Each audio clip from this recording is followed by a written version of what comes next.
I am happy to join with you today in what will go down in history as the greatest demonstration for freedom in the history of our nation.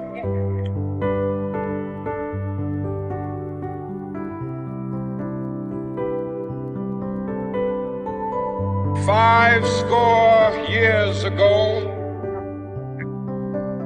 a great American in whose symbolic shadow we stand today signed the Emancipation Proclamation.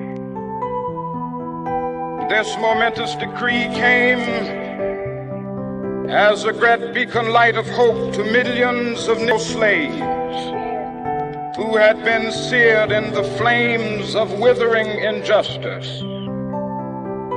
It came as a joyous daybreak to end the long night of their captivity. But 100 years later, the Negro still is not free.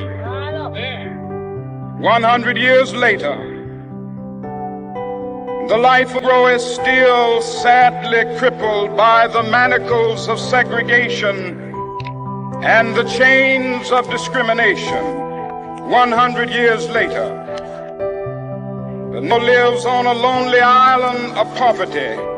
I have a dream that one day this nation will rise up, live out the true meaning of its creed.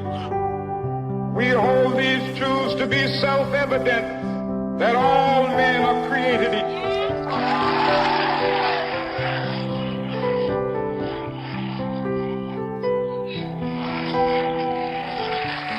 I have a dream that one day on the red hills of Georgia, sons of former slaves and the sons of former slave owners will they be able to sit down together at the table of brotherhood. I have a dream that one day, even the state of Mississippi, a state sweltering with the heat of injustice, sweltering with the heat of oppression, be transformed into an oasis of freedom and justice. I have a dream. My poor little children will one day live in a nation where they will not be judged by the color of their skin, but by the content of their character. I have a dream.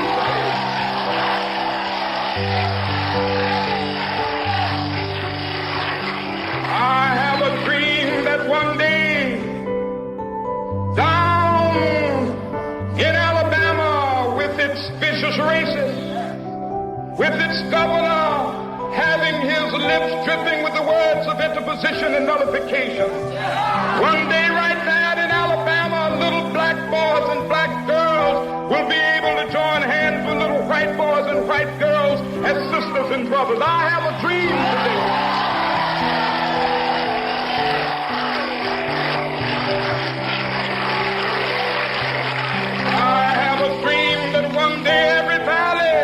Exalted. And every hill and mountain shall be made low, the rough places will be made plain, and the crooked places will be made straight, and the glory of the Lord shall be revealed, and all flesh shall see it together. This is our hope. This is the faith that I go back to the South with.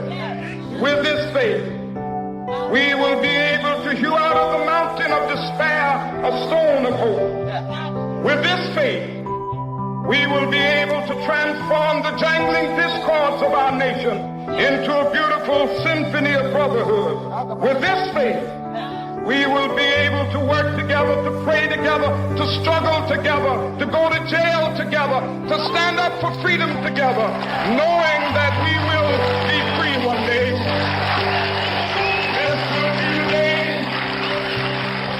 This will be the day when all of God's children be able to sing with new meaning, my country tears of thee. Sweet land of liberty, of thee I sing. Land where my fathers died, land of the pilgrim cry from every mountainside. Let freedom ring, and if America is to be a great nation, this must become true. So let freedom ring from the prodigious hilltops of New Hampshire. Let freedom ring from the mighty mountains of New York. Let freedom ring from the heightening Alleghenies of Pennsylvania. Let freedom ring from the snow-capped Rockies of Colorado. Let freedom ring from the curvaceous slopes of California. But not only that, let freedom ring from Stone Mountain of Georgia. Let freedom ring from Lookout Mountain of Tennessee. Let freedom ring from every hill and molehill of Mississippi, from every mountainside. Let freedom ring in Whitney Capital. When we allow freedom ring, when we let it ring from every village and every hamlet, from every state and every city, we will be able to speed up that day when all of God's children, black men and white men, Jews and Gentiles, Protestants and Catholics, will be able to join hands and sing in the words of the old spiritual, free at last,